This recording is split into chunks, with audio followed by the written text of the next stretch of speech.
Hello, this is Decimal, and I'm here with Andrew. He's the creator of the Midi Goblin, but it's different than what we've done before. We've had a collaboration before. If you haven't seen that video, definitely check it out. This is the Midi Goblin 1.5. And Andrew, do you want to talk about it a little bit? So Midi Goblin 1.5's Midi Goblin, but with audio output, and it can run a little synthesizer firmware called Pingler that I've written. I'm only going to do 20 of these Midi Goblin 1.5s. I might do Pingler as a separate thing later on down the road, but yeah, it's going to be a very limited number of these. In a nutshell, Midi Goblin is now a synthesizer. It can be a synthesizer, or it can be, just the Midi Goblin, just doing the MIDI stuff. You can just switch the firmware. So basically right now, anybody who's previously purchased a Midi Goblin can have the synthesizer version as well. Yep. I've made a mod for the original Midi Goblin. I left some soldering points on those units that went out. I've 3D modeled a little bracket. Basically, you just got to install the mod and then switch the firmware, turn it on, and it generates all the required files automatically. So why don't we get into it? Show me around this synthesizer. Cool. The first thing to note is the first screen that you see when you load everything up is the controller screen. This is where you select the thing that you want to use to control the Midi Goblin or Pingler. Pingler or Midi Goblin will remap itself to use your device's CC parameters. So you can use a MIDI controller or you can use a different synthesizer to do it. Okay, so I'm going to select the key lab. I got that one set up here. See, there's a few different little options here in the main menu. I'm just going to go to the second one called Waveforms. So right now I'm Oscillator 1. It's a sine wave. Here, right there. You can also change the shape by skimming through here. There are a lot of different waveform shapes. That is really awesome. I just have a quick question. How many voices are we talking? So it's 5 voice polyphony right now. May or may not make that more if I can, but we're looking at minimum 5.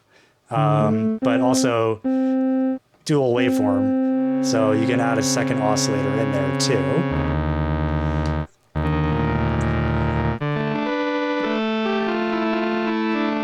Yeah, so, you get 2 oscillators to work with, and you can pan them left and right.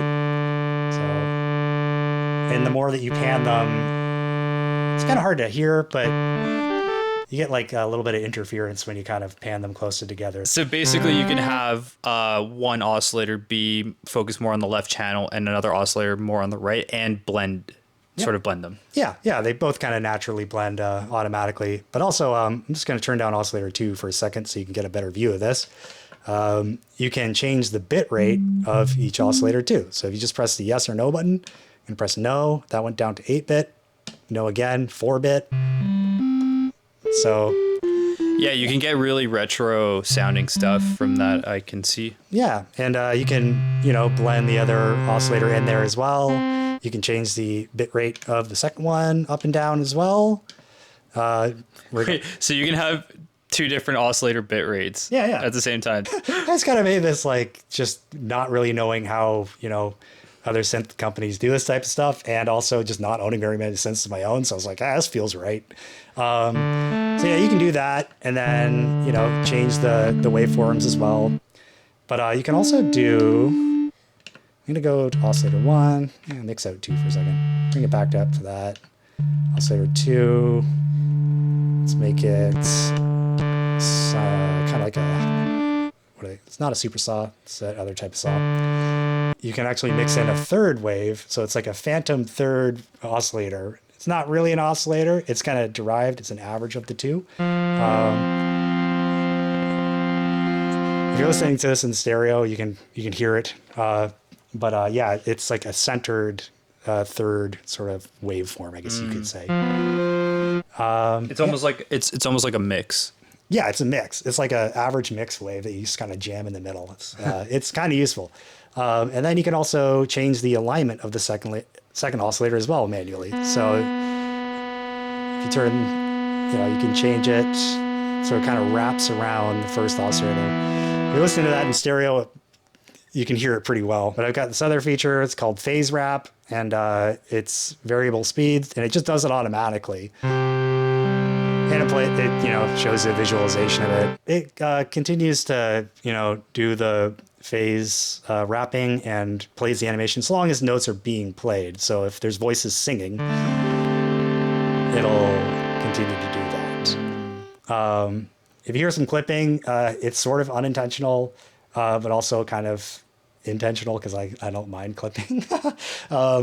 Yeah, so like if you hear like weird pops and stuff like that every now and then with these types of waves, all you got to do is just turn down the volume or turn down the Oscillator 2 mix or the average wave mix. They go away. But if you want that weirdness, you can have it. Let's talk a little bit about ADSR control, because I do hear that there's a bit long tail on this. Yeah, so I got the release up right now. So here's it turned off. Here's it up a little bit higher. Change the sustain, decay as well, attack as well too. And you can also have there's a little visualization of it here on the Connect ADSR screen. So as you change things, it kind of automatically graphs the those values. It's kind of fun. If I go back to the waveforms, there's a low pass filter and low pass filter with cutoff and resonance. And if you change the cutoff frequency, you can see a little line on the left side of the screen go up and down.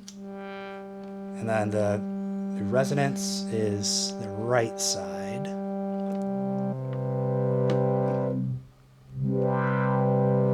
So you got that. Let's talk a little bit about the LFOs. Cool. So yeah, the LFOs kind of where all the fun happens. The LFO, it works, you can control the depth and the rate by MIDI, as well as technically control through the interface as well. It can be patched to quite a few different parameters, and it can drastically change the sound of things. Here, I'll just turn the rate down. I'm going to turn the ADSR.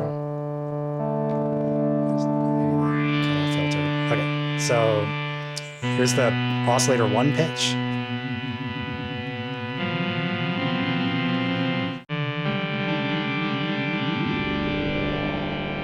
You can have it go pretty fast. Oscillator 2 pitch. And depending on the panning, it kind of, you get some weird interaction going on between the two oscillators. Oscillator 1 and 2.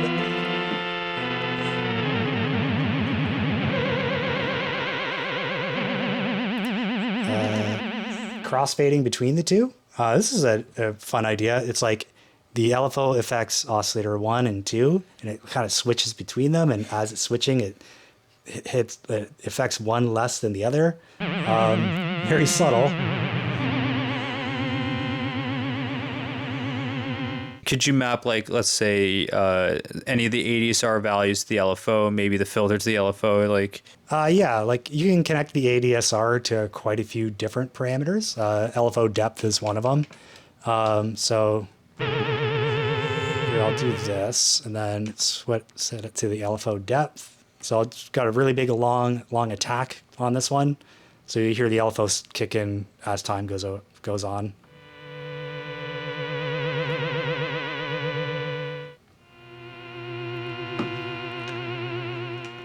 Can also work with the speed as well.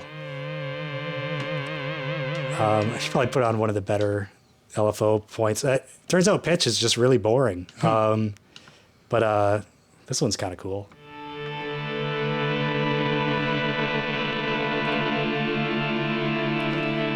That is really cool. You can do it to Oscillator 2. Both of them at the same time.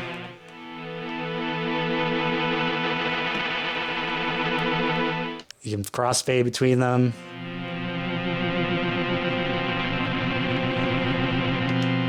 You can change the kind of mix of each one as well.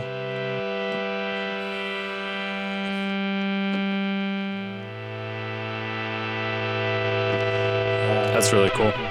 There's some other weird ones. Actually, I got the phase wrapper on.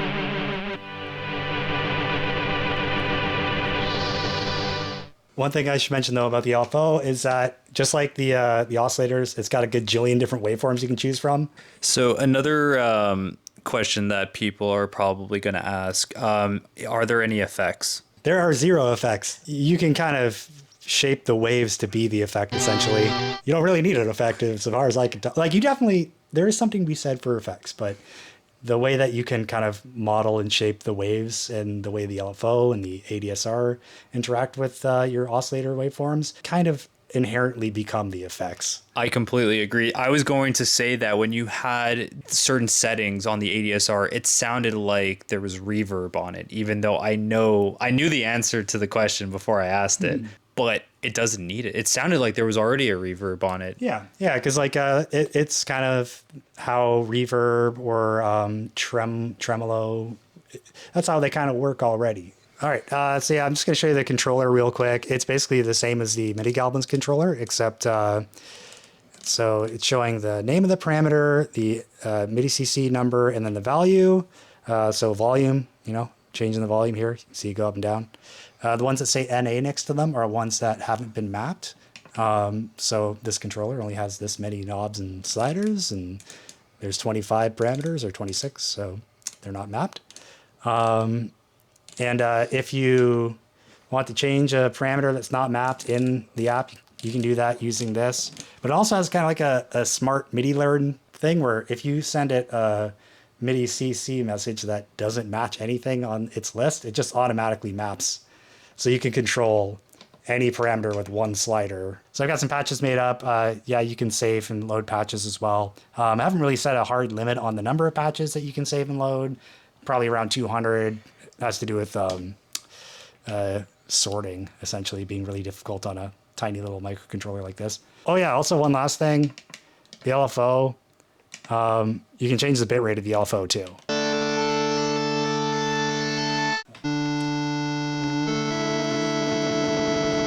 Do you want to tell the good people where they can buy this device and how many they're going to be available? Okay. Yeah, so you can get the Midi Goblin. I'm just doing a pretty limited Midi Goblin 1.5. It's a pretty limited run through BackerKit.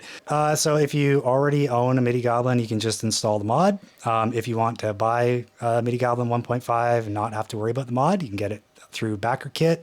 I'm just doing a limited run, 20 of them. I did the original run of Midi Goblins at a irresponsibly low price, and it just means that the amount of inventory I have is not enough to do a big run of these things. I might make Pingler its own thing down the road, but that could be a ways off. So it's gonna be 20 of these things. You might have one of 20 synthesizers ever made.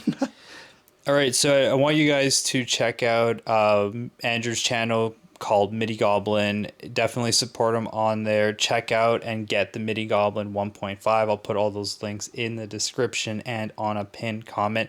I really enjoy supporting small developers as a small creator, and I really think that there's something unique here that people are going to love. Definitely more exciting than Midi Goblin, and it can run Midi Goblin's firmware too. So you can, if you want it to be Midi Goblin, it can do that. Yeah, exactly. So this limited run of these 20 units of Midi Goblin 1.5 is essentially 2-in-1. So you're getting a synthesizer and a crazy MIDI device. I don't even know what to call it, a Midi Goblin. A MIDI utility tool. MIDI utility tool. So I think it's a really good deal for its value. And do you know roughly what the price is going to be? Yeah. So Midi Goblin 1.5s are $250. It's really the only way for me to, I would like to price it lower, but for what it is, it's single creator, it's a reasonable price, I think. And it's $250 Canadian. $250 Canadian, yeah. So I want to thank Andrew for coming by and showing me this, and stay tuned. I'm definitely going to keep my eye on this and the Pingler. So thanks for stopping by. Later, everybody.